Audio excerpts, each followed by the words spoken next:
जे पहले खोज ली ओकरा के मिल जाई। खोजो कहाँ बा? जे पहले खोजी ओकरा के हम दे देम।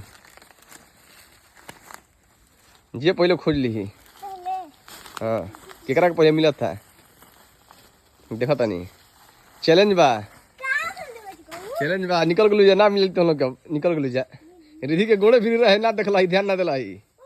रिधि जहाँ रही तारा गोड़े फिर रहे रिधि। जे पहले खोजी ओकरा के। हाँ रिधि खोज लेली। चला चला हो गल रिधि खोज लेली। ऐसे कर रिधि भेजे ले गल हो तरक ना मिलल है। चलो उठाओ उठाओ उठाओ उठाओ उठाओ। अच्छा दूसरा खोजा होने बा अभी एगो। हाथ भेजे ले। चलो रिधि जीत गली ना। रिधि तेज बाई तारा से एक बात के मान। हाँ खाली कूदत रही इनका कूदे के बा।